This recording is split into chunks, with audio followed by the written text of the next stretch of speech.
Yani hata nimeangalia, yani nikaangalia tena nikarudia kuangalia.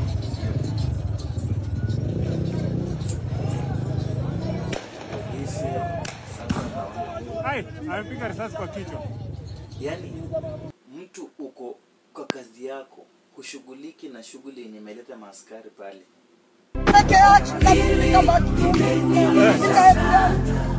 Sasa pia nimeona hawana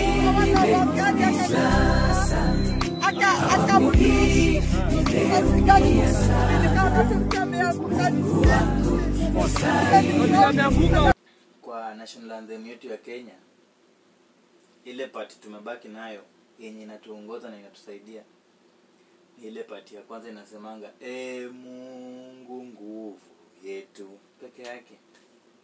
Lakini part yenye imebaki hakuna ati tuishi na uhuru, sijui amani na undugu. Hakuna amani, undugu hakuna. Angalia venye huyu jamaa ameua mwenzake.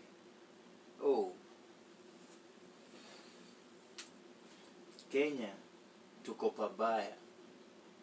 Na mimi naona venye kunaendelea hivi, sasa itabidi tumechukulia sheria mkononi. Kwa sababu hii sio poa. Unawezaje huwa mtu amekwambia yeye anafanya kazi ya kuuza mask, hayuko kwa maandamano, hata amesimama tu, yani hata ajui aende wapi, wewe unampiga risasi tena ya kichwa. Na huyu askari ni mkale. Sasa sijui ni spirit ya wakale ya kuua watu yenye wanapewa huko kwa training kama maaskari, ama ni nini na wafanya wanaua watu ovyo ovyo. What exactly is making them kill people like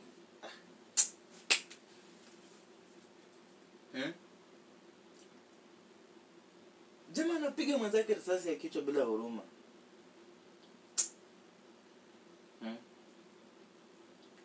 There is something wrong with this our country Kenya. Hiyo sio poa. Na tutaisha. If protests continues, then we will continue burying our brothers and sisters. Bila makosa. Wanakupiga tu risasi.